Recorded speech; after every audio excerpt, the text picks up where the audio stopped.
الحمد لله رب العالمين والصلاة والسلام على سيدنا ومولانا محمد خاتم النبيين وإمام المرسلين وعلى آله وأصحابه أجمعين وعلى كل من تبعهم بإحسان إلى يوم الدين. أما بعد، میرے محترم بزرگوں، دوستوں، میں اپنے آپ کو پہلے اور آپ حضرات کو بعد میں اس طرف متوجہ کر رہا ہوں کہ ہماری زندگی کا ہر لمحہ جو گزر رہا ہے وہ ہمیں اپنی قبر سے قریب کر رہا ہے، اپنی موت سے قریب کر رہا ہے۔ ہم بسا اوقات غفلت میں زندگی گزارے چلے جاتے ہیں اور یہ خیال مشکل سے آتا ہے کہ ایک وقت ہمیں دنیا سے جانا ہے اور اس وقت کا کوئی تعین بھی نہیں، کسی وقت بھی موت آ سکتی ہے۔ لہذا اگر انسان صحیح معنی میں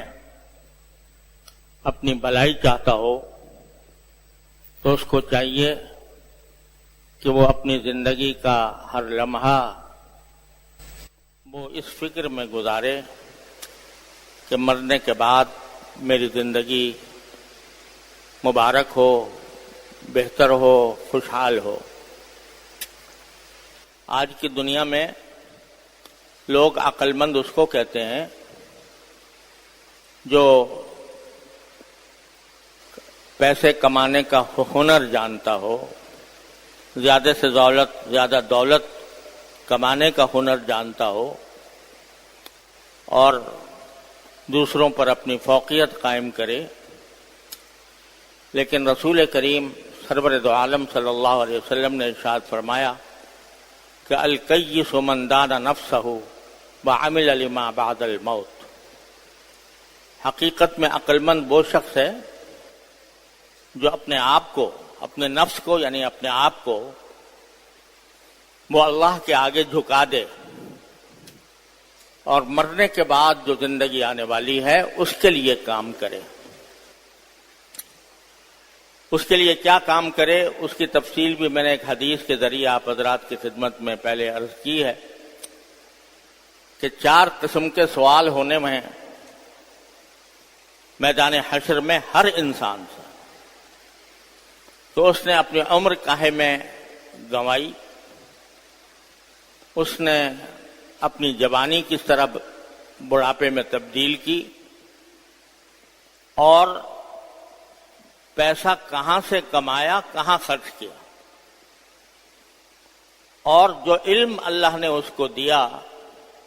اس پر اس نے کتنا عمل کیا، اس سے کیا فائدہ اٹھایا۔ اور جیسا کہ میں نے پچھلے جمعہ بھی عرض کیا تھا کہ علم کے معنی یہ نہیں ہے کہ باقاعدہ آدمی عالم علامہ بنے تو پھر اس سے سوال ہو کہ تیرے علم سے کیا فائدہ اٹھایا، وہ تو ہوگا ہی، لیکن ہر انسان کو کچھ نہ کچھ علم تو ہوتا ہے۔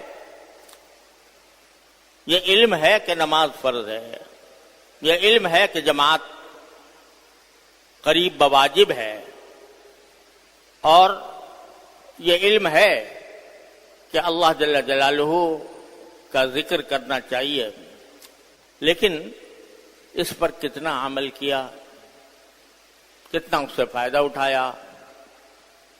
اس کا سوال ہوگا آخرت میں ہر انسان سے۔ اب یہ کہ ان 4 سوالوں کی تیاری ہی در حقیقت ہماری زندگی کا اصل مقصد ہونا چاہیے۔ اللہ تعالیٰ نے ہمیں ایسا دین نہیں دیا کہ جو ہماری قدرت، جس پر عمل کرنا ہماری قدرت استطاعت سے باہر ہو۔ اللہ تعالیٰ نے صاف اعلان فرما دیا لا یکلف اللہ نفسا الا وسعها۔ اللہ تعالیٰ کسی بھی شخص پر کوئی ایسی ذمہ داری نہیں ڈالتا جو اس کی وسعت سے باہر ہو۔ طاقت بھی نہیں کہا، اگر یہ فرماتے کہ طاقت سے باہر ہو تو اس کے معنی یہ ہے کہ بہت مشقت والے کام بھی ڈالے جا سکتے تھے، لیکن اللہ تعالیٰ فرماتے ہیں کہ نہیں، جو تمہاری وسعت سے باہر ہو۔ بہت سی چیزیں وسعت سے باہر تو ہوتی ہیں، طاقت سے باہر نہیں ہوتی ہیں، لیکن اللہ تبارک و تعالیٰ فرماتے ہیں صرف طاقت سے نہیں، تمہاری وسعت سے باہر میں کسی بات کا تمہیں حکم نہیں دوں گا، اور نہ کوئی ایسی ذمہ داری ڈالوں گا جس کو اٹھانا تمہارے لیے بہت دشوار ہو۔ صاف صاف فرما دیا ما جعل علیکم فی الدین من حرج، اللہ تعالیٰ نے تمہارے دین میں کوئی تنگی نہیں رکھی، ایسی تنگی جو ناقابل برداشت ہو، جو انسان اٹھا نہ سکے۔ رسول کریم سرور عالم صلی اللہ علیہ وسلم نے ارشاد فرمایا ان الدین یسر، خوب سمجھ لو کہ دین آسان ہے۔ یہ جو اپنے ذہن پر تم نے کھوا سوار کیا ہوا ہے کہ دین پر عمل کرنا مشکل ہے، اور خاص طور پر اس دور میں دین پر عمل کرنا مشکل ہے، یہ رسول کریم سرور عالم صلی اللہ علیہ وسلم نے صاف صاف فرما دیا، یہ سب شیطان کا دھوکہ ہے۔ دین اللہ تعالیٰ نے آسان بنایا ہے، لہذا تمہاری کوئی دنیاوی ضرورت ایسی نہیں ہے جس کو دین کے دائرے میں پورا نہ کیا جا سکے۔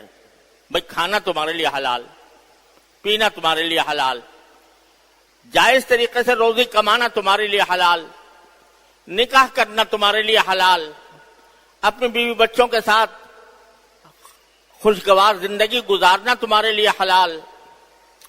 چلنا پھرنا تمہارے لیے حلال، جائز طریقے سے تفریح کرنا تمہارے لیے حلال۔ اگر دیکھو تو اس کائنات میں، اس دنیا میں جتنے کام ہیں ان میں حلال کاموں کی تعداد کہیں زیادہ ہے، حرام چیزیں تو بہت تھوڑی ہیں، بہت تھوڑی سی ہیں۔ اگر ان کا مقابلہ حلال چیزوں سے کیا جائے تو حلال بہت بڑی وسعت رکھتا ہے، اور حرام چیزیں تو چند ہیں۔ بھئی شراب نہ پینا، زنا نہ کرنا، بد نظری نہ کرنا، اور سود نہ کھانا، رشوت نہ لینا، یہ گنی چنی چند چیزیں ہیں، ورنہ تمہارے لیے ساری کائنات کی جتنی نعمتیں ہیں ان سے فائدہ اٹھانا اللہ تعالیٰ نے تمہارے لیے حلال کر دیا۔ هو الذی خلق لکم ما فی الارض جمیعا، قرآن کریم سورہ بقرہ میں فرماتا ہے کہ اللہ وہ ہے جس نے اس زمین میں جتنی چیزیں ہیں وہ سب تمہارے لیے پیدا کی ہیں۔ یہ زمین تمہارے لیے ہے، یہ آسمان تمہارے لیے ہے، یہ چاند ستارے تمہارے لیے ہیں، یہ ہوائیں تمہارے لیے ہیں، یہ بارشیں تمہارے لیے ہیں، کائنات یا چاند اور سورج تمہارے لیے ہیں، یہ سب تمہارے لیے پیدا کیا ہے، تمہارے نفع اٹھانے کے لیے پیدا کیا ہے۔ یہ ساری نعمتیں ہم نے تمہارے لیے پیدا کی ہیں۔ دیکھو کس طرح ہم نے کائنات کی چیزوں کو تمہارے لیے مسخر کر دیا ہے، تمہارے تابع فرمان کر دیا ہے۔ تم ایک چھوٹا سا بچہ اپنے سے 100 گنا زیادہ طاقت والے گھوڑے کے منہ میں لگام ڈال کر اس کو جہاں چاہے لے جاتا ہے۔ آپ گائے کو دیکھو اور اپنے آپ کو دیکھو، گائے جو ہے وہ اگر آپ اس کو ذبح کرنا چاہو، اس کے ہاتھ پاؤں باندھ کے بیچاری اپنا سر ڈھلکا دیتی ہے۔ اگر وہ مقابلے پر آ جائے، کسی دن دیکھا ہوگا منظر کہ جب قربانی کی جو گائے ہے وہ اگر بدک جاتی ہے اور مقابلے پر آ جاتی ہے تو بڑے بڑے سورماؤں کو ہرا دیتی ہے، لیکن اللہ تعالیٰ نے تمہارے لیے مسخر کر دیا، تمہارے کھانے کے لیے، تمہارے مزے کے لیے۔ تو کائنات کی ساری چیزیں اللہ تبارک و تعالیٰ فرماتا ہے میں نے تمہارے لیے پیدا کی ہیں، تمہارے نفع اٹھانے کے لیے پیدا کی ہیں، لہذا حلال ہیں بیشتر چیزیں۔ اگر ساری کائنات کی چیزوں کا استقراء کیا جائے تو اس میں 1/1000 بھی شاید نہ ہو، 1/1,00,000 ہو شاید جو ناجائز ہے، ورنہ سب کے سب جائز تمہارے لیے کر رکھی ہیں۔ دین میں کوئی